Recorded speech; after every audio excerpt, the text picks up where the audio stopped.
Sometime before the 2008 presidential election, I remember driving with my dad and brother on some kind of short trip in the Pacific Northwest. We had the radio on, and I don't think it was one of our usual stations. It was either a conservative talk show, some variety, or a religious program. I'm not 100% sure, but I remember vividly how the host discussed all signs that Barack Obama was the Antichrist. One of the reasons was that in Revelation, there was a beast that comes out of the sea, and the host explained that it matched up with Obama being born in Hawaii, which I guess is close enough to, a beast coming out of the sea. And I always thought that was funny because there was also the conspiracy theory that Obama was born in Kenya, and so you kind of have to pick your conspiracy theory here, depending on which direction you want to go. Now, I was an impressionable young, maybe sixth grader, and the reasoning seemed solid enough. I don't know that I actually believed Obama was the Antichrist, but I was pretty convinced he was not good news for the nation. Now, years later, now that we're in adulthood, my dad actually did apologize for that moment, for letting us listen to that program. He apologized for the ill formation of such conspiracies on our young minds, and he just thought it was kind of harmless speculation at the time, but later realized it was not so harmless. And conspiracy theories are often not so harmless. They can be very dangerous. They have a real impact. And that is why I am so pleased to talk today to Reverend Dr. Jared Stacy. I want to hear what Jared has to say about conspiracies and kind of help us navigate this crazy, crazy world, especially with American evangelicalism.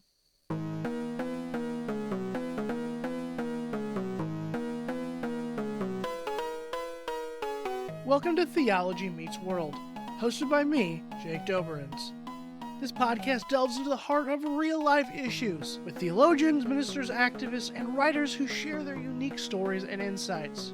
Keep up with the show at jakedoberenz.com/TMW and subscribe to updates and weekly funny newsletters at jakedoberenz.substack.com. Don't forget to rate and review the show and share it with your friends and your enemies. Now, back to your regularly scheduled programming.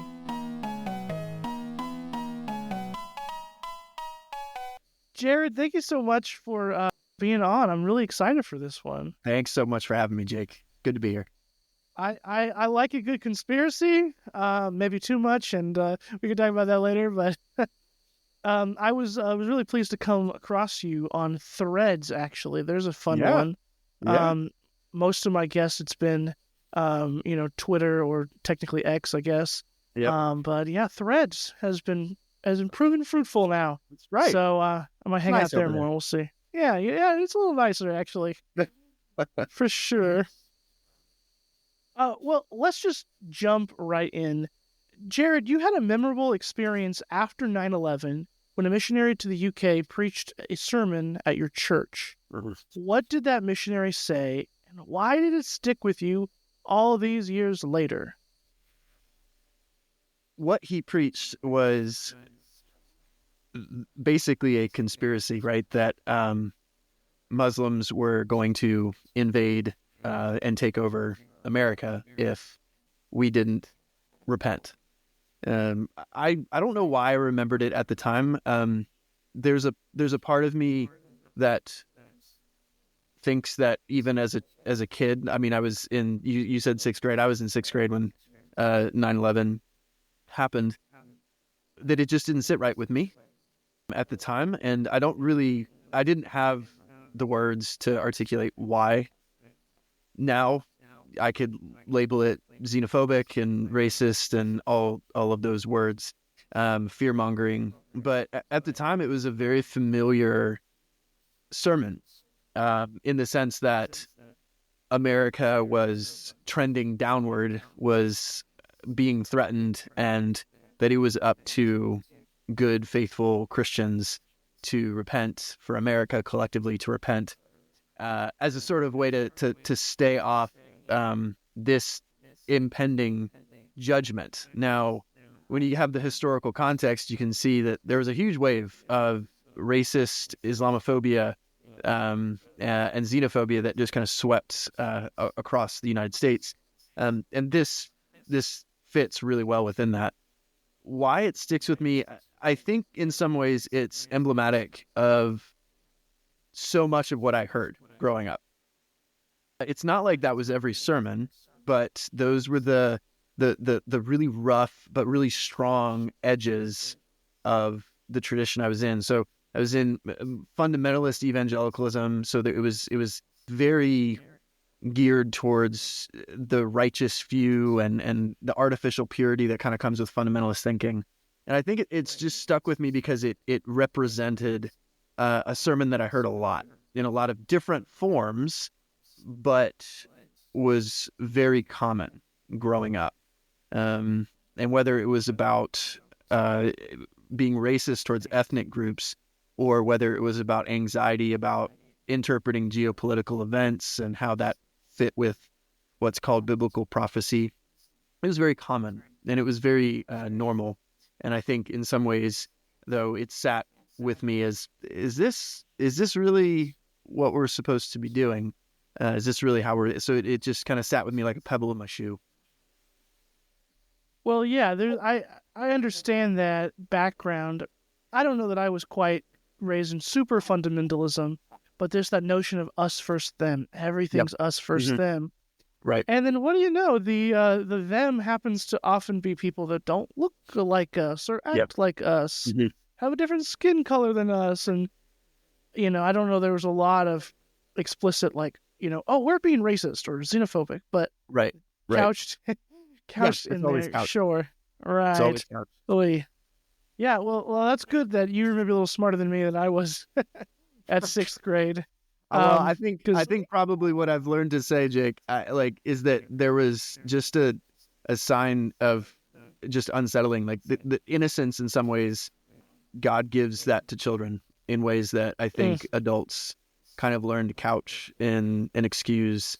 And there is something about learning to listen to children that they don't always have a place. But I'm kind of getting off on a tangent, but I don't think that there was anything unique or special so much as maybe it was just the innocence of children and already starting to piece together what we're told. Jesus loves all little children. Sure. All little children of the world, and piecing that together, thinking this kind of fear is not right, but it's off, and I don't know why. And I think that's a helpful way to frame it. Yeah, that's fair. That is fair. I've talked before about my story and I've written about it. I was really into apologetics, and I think that shaped me in a very negative way kind of early on, and I've come to terms with a lot of that because in many ways you're literally fighting somebody and telling them you're wrong, I'm right. But again, that's another tangent, but that was my mind as a kid, looking for that enemy and being like, I gotta prove him wrong, I gotta save him kind of thing. But that's a whole nother thing. Maybe we can just define some terms first off, because we're talking about conspiracy theories today. Right. And like in your term, you wrote a PhD about it, so hopefully you've defined it by now. Maybe it was a whole chapter. I don't know. What is a conspiracy theory? Well, I think the simple thing to say is that in some ways you know it when you see it. You know it when you hear it. Yeah. And a lot of us live just kind of impulsively, like, oh, that sounds like a conspiracy theory. Definitions are helpful, though. But definitions are also changing. And so there's right now I'll give people kind of a look back behind the curtain into some academic conversations that are going on right now. Because there's really two ways of approaching this. You have what are called the particularists and the generalists. And a particularist will say conspiracy theory is anything that cites a conspiracy as the chief cause of an event. So to reference 9/11, by that definition, the 9/11 Commission, when they concluded that it was these individuals acting under the support of various governments and things like that, that hijacked these planes, essentially they're propagating a conspiracy theory, right? Because they're saying these individuals hijacked these planes and flew them into these landmarks. And so the issue with that the other side, the generalists, raise is that, well, then we're all conspiracy theorists. If that's what a definition is, then we're all conspiracy theorists. And there's a sense in which, of course, we all know that that's not exactly what we mean when we talk about conspiracy theory. So the definition that I use is really simple. It just has three parts. I define a conspiracy theory as something that has hidden actors with hostile intent for a holy struggle. And so those are like three things that like kind of piece together, like, oh, yeah, okay, there's something hidden that I have access to, that you have access to, that conspiracy theory kind of claims, oh, like I'm showing you what's really going on, hidden intent, but there's always some form of hostility there too. That it's not just that things are hidden behind the scenes, it's that they're hidden because they're hostile. And what that in turn does is once you believe those things, then you are sort of converted, and we'll come back to that word I think later, but we're converted. You get converted into this holy struggle between us and them, how these stories are shown as right or wrong. And so that's kind of how I define a conspiracy theory, because it is different than just saying, oh, these people acted in a particular way, so that's a conspiracy theory. That's not how they show up in what we would call the real world, in the concrete world. That's not how they show up. So that's how I define it. Hidden actors with hostile intent and a holy struggle. Nice. And those are all three H's, so you've been a pastor. Yeah. Gotta make it alliterative. Yeah, and remember. That's right. Well, I like that definition, not having studied it as much as you have. Seems good to me, so I'll buy it, But I was just hoping we could kind of connect some of those theories and give some examples for the American church, because that's kind of who you're dealing with in some of your research. Right. I told a story at the beginning about Obama conspiracies. You talked about 9/11. But, I mean, conspiracies have intertwined with the American church for longer than, than 2001 and 9/11. Can you maybe highlight some other conspiracy theories we meet when we kind of explore American Christianity? Sure. And you can go up to the modern day, too. We can go, to your work in January 6th, of course. Spoilers. I think when it's important to help people understand that conspiracy, you can tell the story of America by the conspiracy theories that are being believed. Like, America has always kind of involved this idea of conspiracy theory. Some scholars would just go further and press that a little farther and say, well, even the founding fathers kind of believed that King George III was himself, exercising direct tyranny over the colonies, and so he needed to be resisted. And so there's a sense in which we could talk about that. But then there's also kind of more wild claims about things like the Illuminati that really was all the rage in the early 1800s. So just as America kind of established itself in the Revolution, you had this idea that Europe, these secret societies throughout Europe, were secretly behind things like the French Revolution. And you can go back and listen to sermons from pastors talking about the Illuminati and how, America needed to repent and the Illuminati would be busted and those sorts of things. But the thing about conspiracy theories that I hope this kind of discussion will illustrate too is that they're not just individual claims, that it's really an act of telling a story. And America is always kind of trying to tell the story about itself. And one of the earliest conspiracy theories that I think really concerns the church in America is one of the key tensions of the American story, and that's slavery. When white slave owners began to fear, and this is built in, it's inherent, began to fear the uprising of the people that they owned, there was a definite anxiety over slave revolts even before the American Revolution.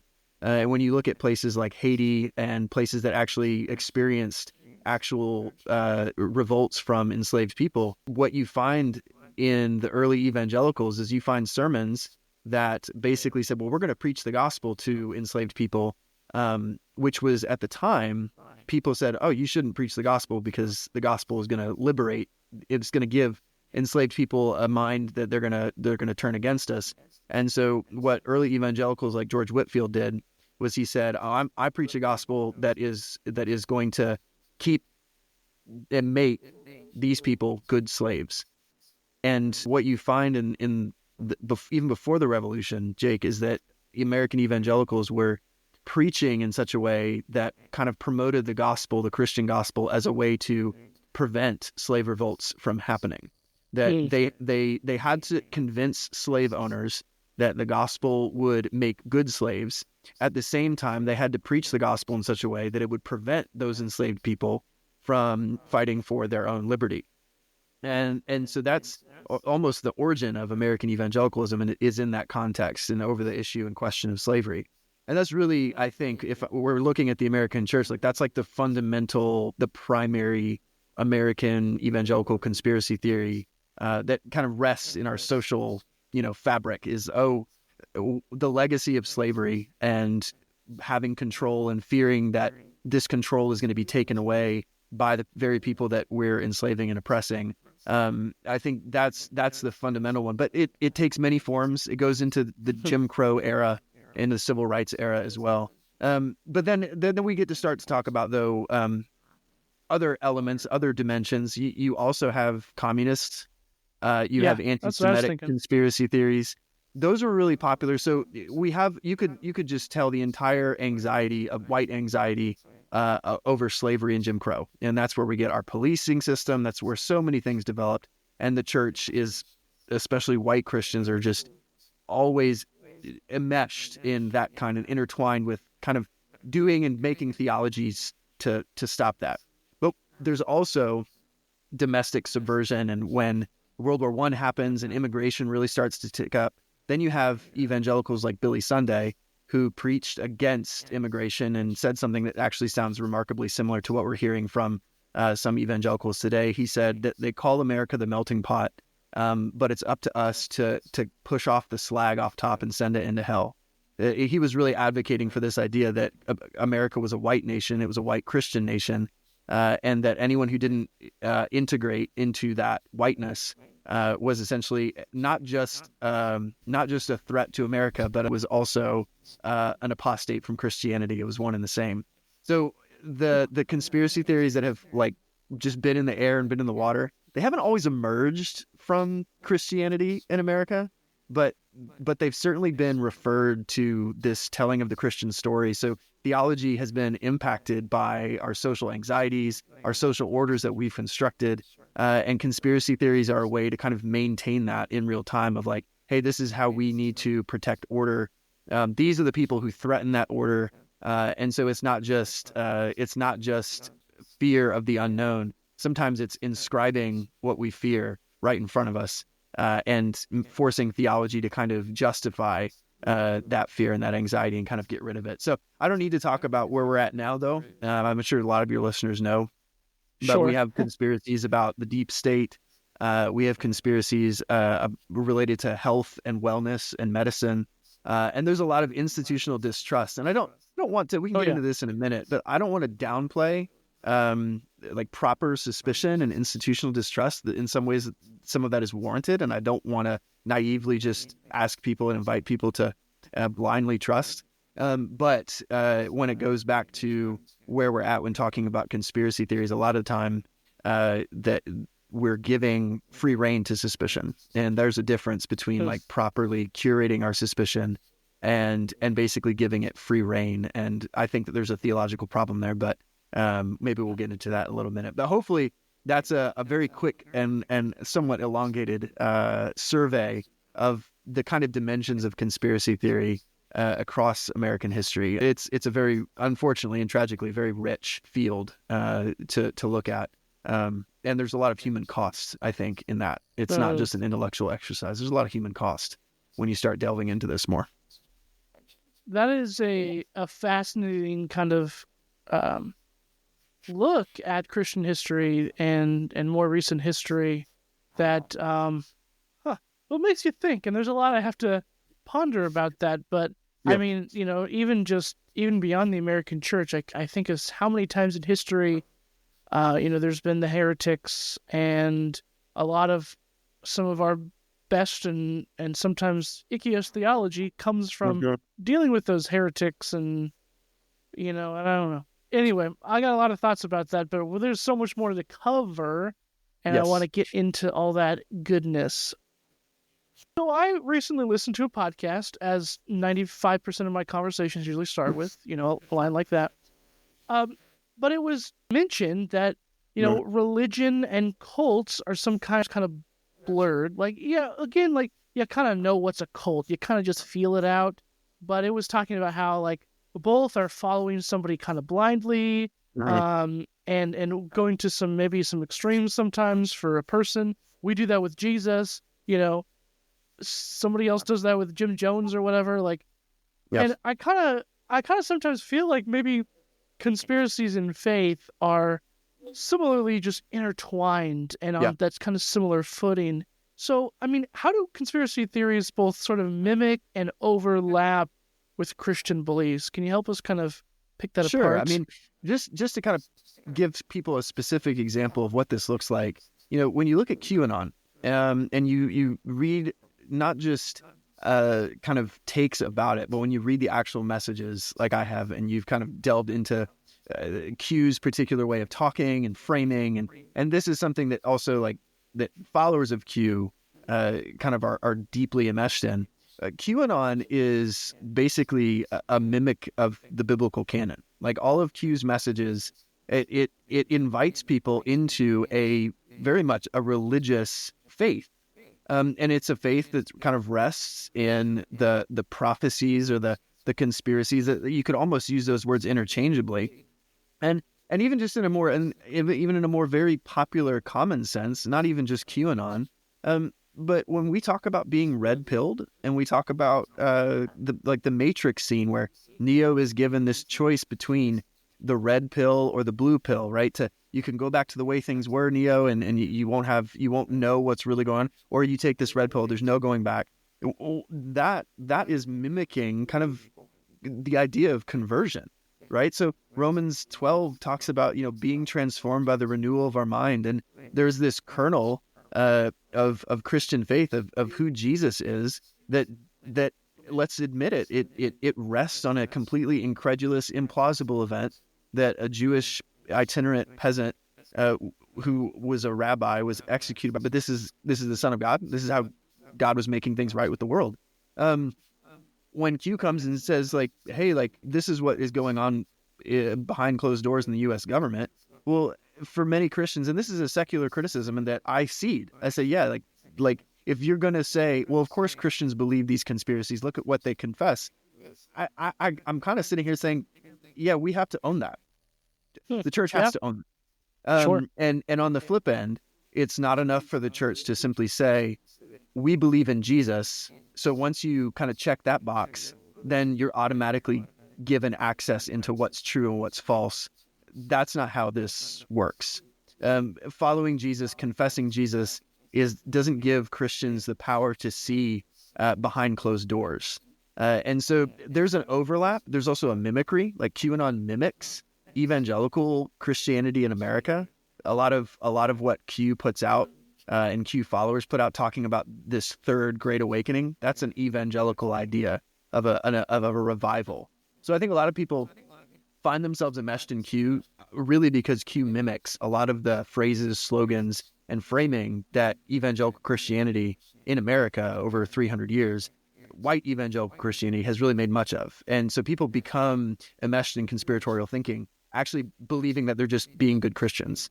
And that gets back to the kind of the experience that you and I were sharing growing up here, is that, yeah, this is what just good, faithful Christians, quote unquote, knew to be true.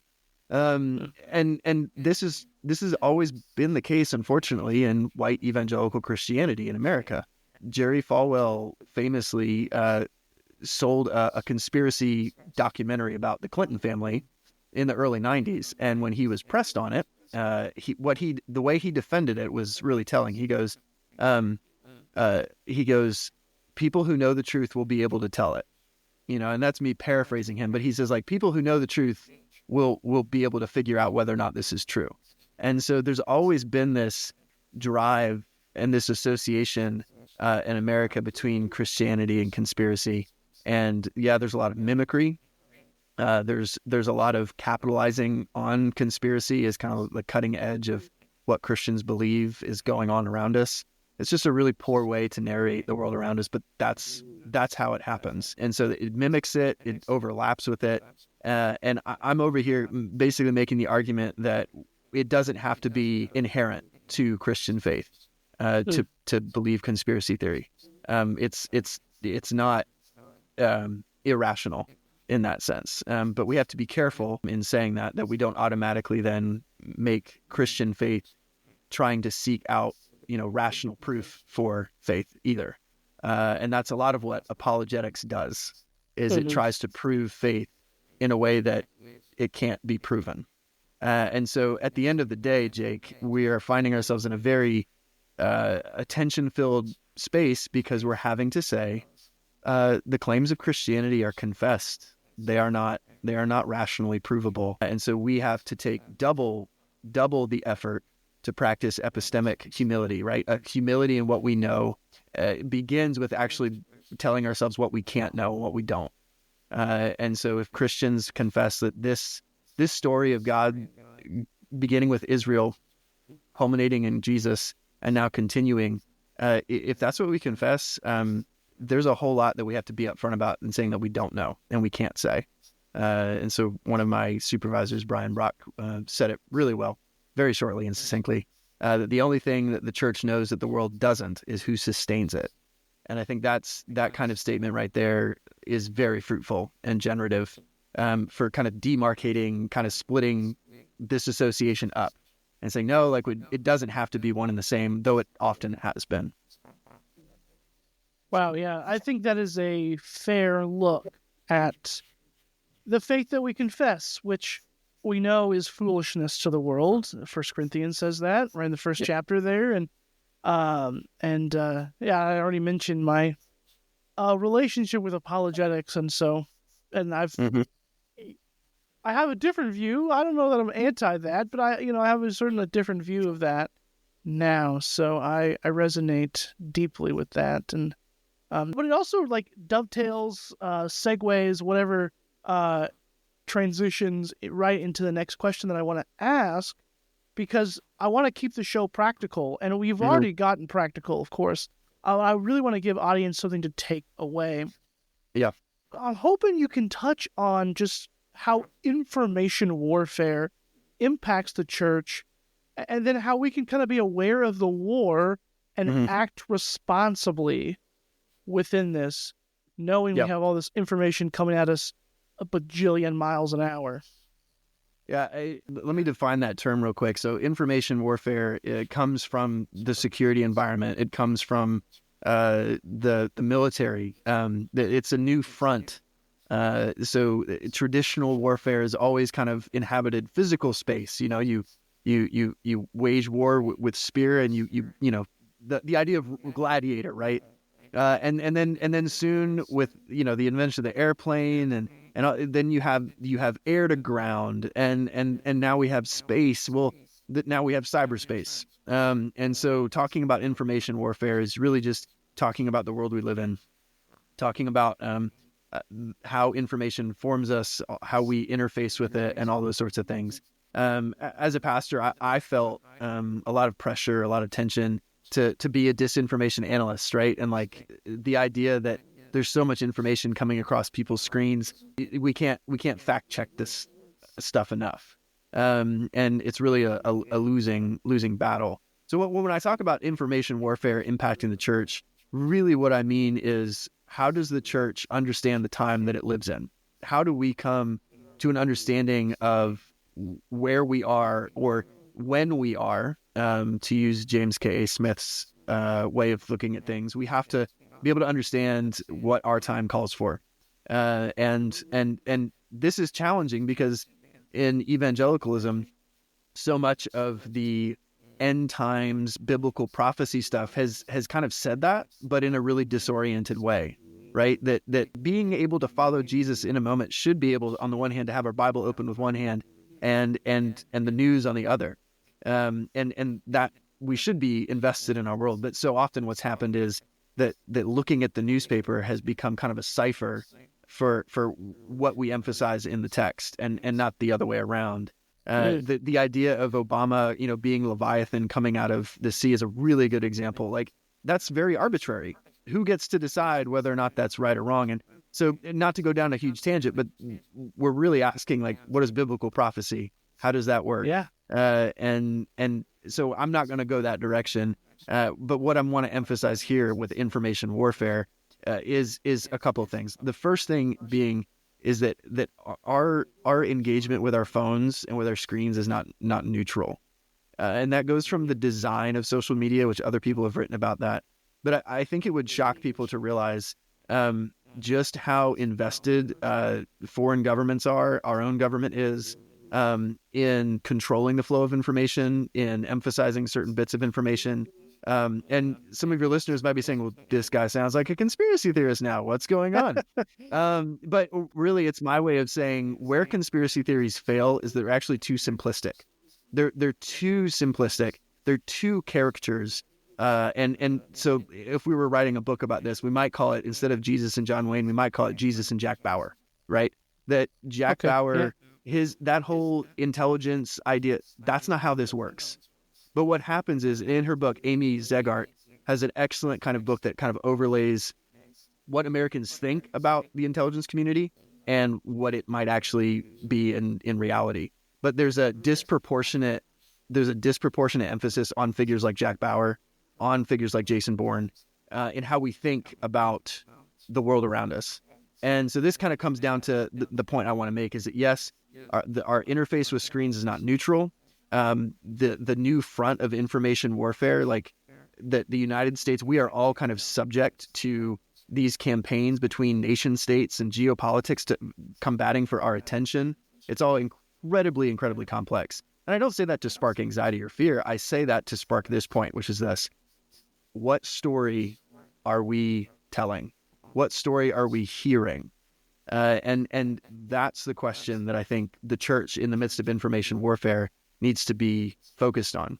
And this is actually there's not really a solution here as much as it's a question of, are we hearing and doing the word?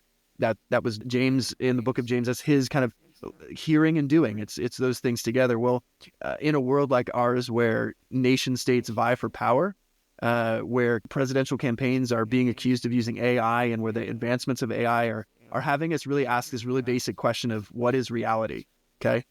Like that's the question of the information warfare age. That's the question of our time, is what is reality? And I think that the Christian story answers that question. And so it emphasizes that, but also it changes how we practice things as a church. So those are some general things, but really two main points. Our phones are not neutral. Our interface with digital space is not neutral. It's a contested space between nations and rogue agents and all those sorts of things. But this isn't Jack Bauer. This isn't Jason. Our suspicion is often misplaced and provided by stories that aren't true. And so that kind of drives this point home, is that it's never been a better time for the church to remind itself and hear the story of Jesus Christ again. And I don't mean that to be sentimental. I think it changes how we think about worship, how we think about the sacraments, and we have work to do on those things. So I'll kind of stop talking for a little bit and see how, what landed, what stuck, what I need to clarify. But I love that question. And I could talk about it longer, but I want to hear your thoughts and any questions or comments that you would add. Yeah. I like what you said. I think human nature is I want a better answer. Like what's the solution to that? Yeah. But I mean, I don't know. So I find the solution to so many problems today is just like, we'll just do what we're supposed to have been doing for 2,000 years. Just keep being the church, keep being faithful. And I don't know. I agree that there are some things going on out in the world, right? With governments and rogue agents, as you mentioned. Certainly probably doesn't have as cool music or stunts or whatever, but it's sobering, because I guess the reason people are drawn to these is they want to protect themselves. Also, as you've alluded to already, they want to be in the know. But I think there's a lot of well-meaning people that are like, well, if there are bad things afoot, I want to be ready. How many AR-15s or whatever do I need to have in my closet for the coming apocalypse or whatever? I don't know. We want to be ready somehow. And it's challenging to say, like, yeah, there are some stuff, and there might not be an easy answer. You just got to keep hearing and doing. Well, I think that some of that insight, I think, comes down from Christians who were under Nazi occupation in World War II. So the idea of hearing the word, it is in James, but it was repeated by K.H. Muscote in Amsterdam during the Nazi occupation. And he was faced with a lot of Christians who were like, what are we going to do? And he wrote this pamphlet that basically kind of said the first act of the church is listening. And in a world that is so full of all of us trying to get our voice out there, creating content for everything, we're saturated with information. That the first thing for the church to do in this kind of information warfare time is to actually listen. That in and of itself is a witness. The idea that there are people like Elon Musk and Peter Thiel who think that they can exist above and beyond the democratic process and can influence things like the war in Ukraine by moving satellites. I mean, this is stuff that the security apparatus of the United States is dealing with. And there's a sense in which, yeah, it's our shared time that we're all living in together. But it also follows that someone who's been shaped by the Christian story is expecting not the end of the world, but its beginning. That reaching for an AR-15 as our first move speaks fundamentally to the sort of story that animates and creates our lives. And so it's instructive to say that if we are reaching for weapons of destruction, that is a window into the sort of story that we're believing. And then the question is, are we being faithful or faithless to Jesus? I think the thing about conspiracy theory in the church is that really what it boils down to is there's a lot of criticism that comes the church's way because a lot of these conspiracies take root in churches, but they're also supercharged by the Christian story. And there's a lot of effort to sort of deconstruct what's wrong with the church and say, well, it's grasping after power, or it's not inclusive. And all of those things may well be true, but those are not the metrics. The only metric that we're given to really look at how we are living is whether or not we're being faithful or faithless. And it may well be the case that faithlessness in the church shows up in the pursuit of power. That might be true. But to the extent that we're trafficking in conspiracy theories about what's going on in the world that we really can't know, right? That's the hard thing. We really can't know. To the extent that we traffic in those things, we risk being faithless because we have to know.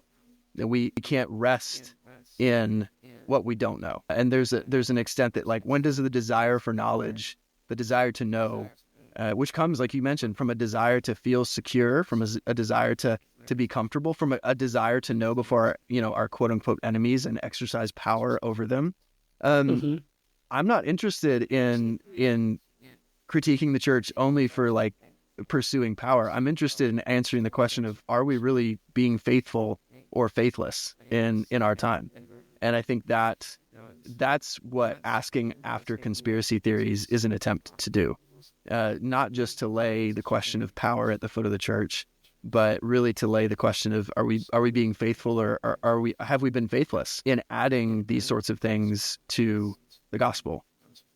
And that's not to say that we retreat into our cloistered societies. It's saying, like, we have failed to tell a story that involves everyone, and that reconciliation and redemption is the true story of the world. But that truth is obscured when we live in paranoia and fear and anxiety. And so what ends up happening is we end up remaking Jesus into someone he says he's not. And we give ground to rage and resentment. And we inscribe that on people who don't look like us. And conspiracy theories are doing all of that. It's not just that they're irrational, but when they get supercharged by Christian faith, conspiracy theories give us a theological justification to defeat, quote unquote, our enemies instead of loving them. And to the extent that happens, we've basically forgotten who we are. And we've corrupted our witness, not merely by believing things that aren't true, but more fundamentally by being faithless to what we know is true. And that's my concern in all this. So I hear you. Obviously, I agree with you, but I mean, I have to admit that I kind of like to listen to conspiracy theories and stuff. My podcast feed has conspiracy theory kind of stuff, and right. Most of them are not treating it seriously. Of course, they're just like, here's a cool story, and I like the documentaries, and I don't know, I kind of feel like I kind of treat it like trashy TV. It's like, I don't really buy into this. This is ridiculous. But it's like, I still can't stop watching the same thing as like some reality TV show where they're just all insane people. I don't know. And, I grew up in Oregon, the Pacific Northwest. So like, you kind of had to believe in Bigfoot, I think. I don't know. He's in your backyard. It's just a thing. Right. And so I don't know. Like, what do you make of this here about people who say like, just asking questions, or I can just look into this for the fun of it? How do you respond to that? Well, I think the first thing to say is that we're all prone to believe conspiracy theories, that conspiracy theories don't really have an ideological home, right? While we've spent a lot of time talking about evangelicalism and its conspiracy theories, 9/11 conspiracies tend to show up more on the ideological left. Both sides of the ideological spectrum, left and right, traffic in anti-Semitism and Holocaust denial.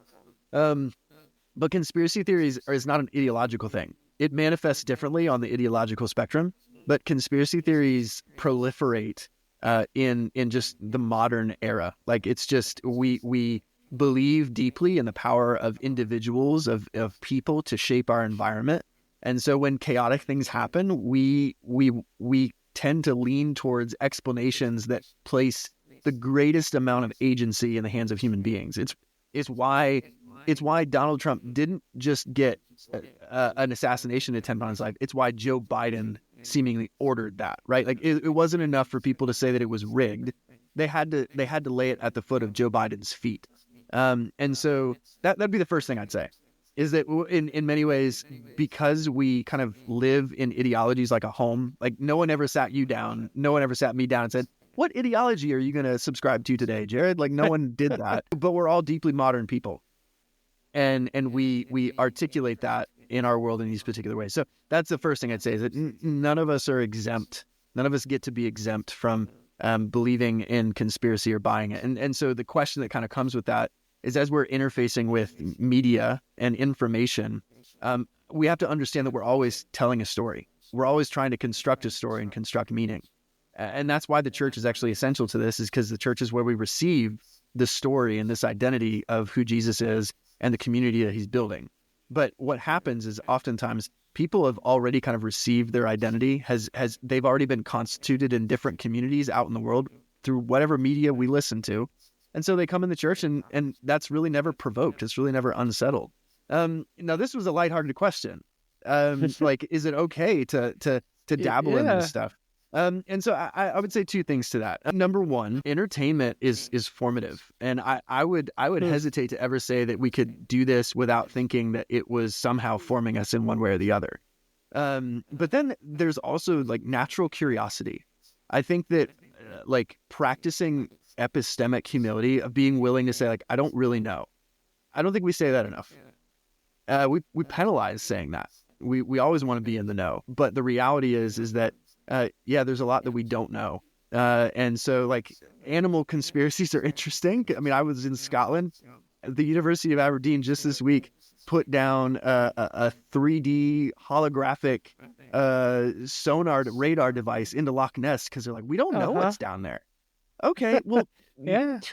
we can typologize enough. We can actually say, oh, well, discovering new species, like, okay, that's a low stakes kind of question. It's okay to be curious about those sorts of things. My favorite football team, the Tampa Bay Buccaneers, they posted something on their social media this week that I was like, oh, I'm going to bring this up with Jake, because this is the perfect question for it. They just asked players who were coming in off the practice field, like, what conspiracy theory do you believe? And it was great content, right? But some of the players were like, I'm not talking about this, because we all know that there's kind of a stigma attached to it. There's a stigma attached to like things like flat Earth and all these sorts of conspiracies that kind of lay out there. So I think what I want to do is just kind of land this with this kind of question. Are we able to ask ourselves, why do I want this to be true? If we've stopped asking that question, why do I want this to be true? Then we've really just kind of opened this door to all sorts of things that we might come to believe. And then the second thing would be this: are we suspicious over the right things? And I think this is a question that maybe Christians are most keenly in position to ask ourselves, because that's what the worship of the church ought to do, is it ought to curate in us, form in us a certain sort of suspicion that doesn't lead to omniscience.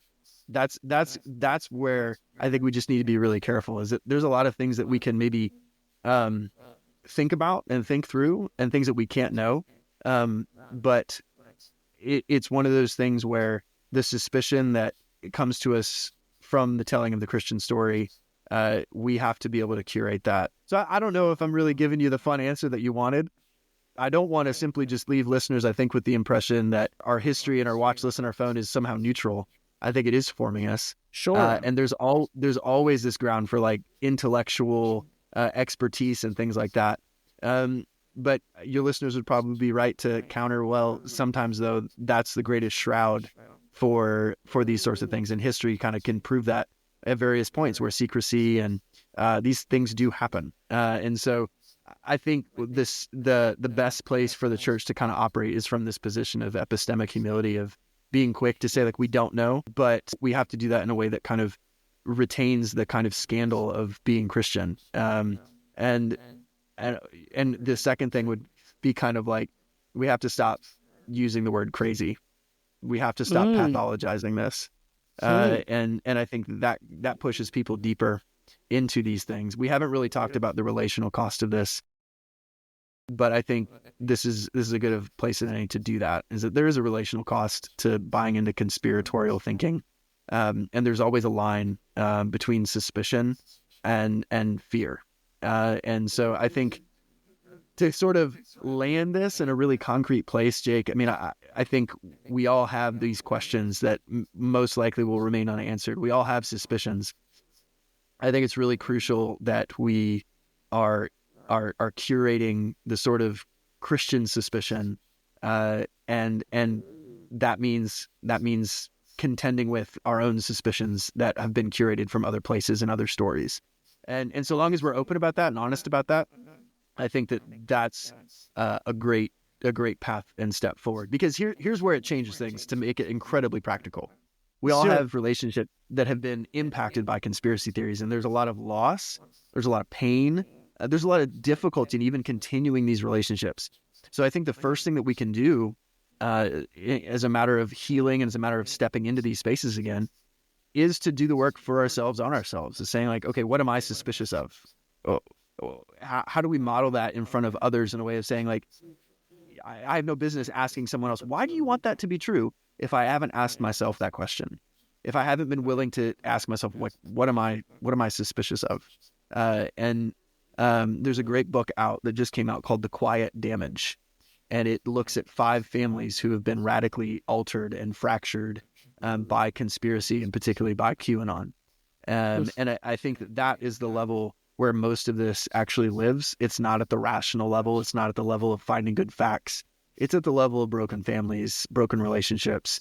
And in terms of what the Christian story does, it does tell a story of reconciliation, but the logic of that is rooted in the person of Jesus. And so none of us necessarily have a leg up on anyone else when it comes to like, all right, how is my mind being renewed?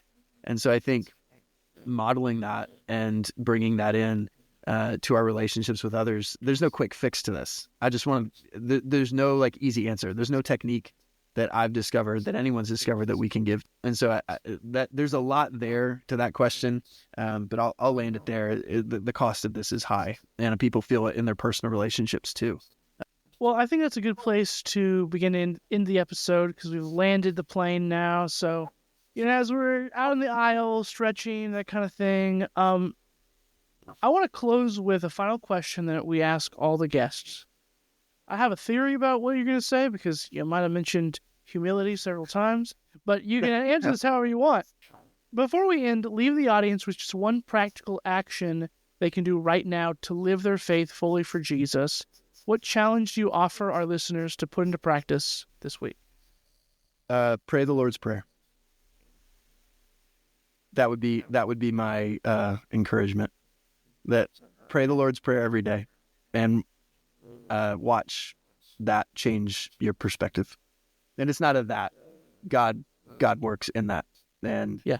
I think with what we're talking about here, there's not enough facts in the world to contend with conspiracy theory. What we're talking about, though, as Christians, is nothing less than the total recognition, the changing of our minds. And conspiracy theory only mimics that sort of transformation. And so it's unsettling, it's painful. But when we begin and when we pray, our Father who art in heaven, hallowed be your name, we're asking for something that conspiracy theory only kind of hints at and fails miserably in doing, and that's providing us with a perspective and a direction and a purpose. And so I would leave listeners with that. Pray the Lord's Prayer. Amen. That's good.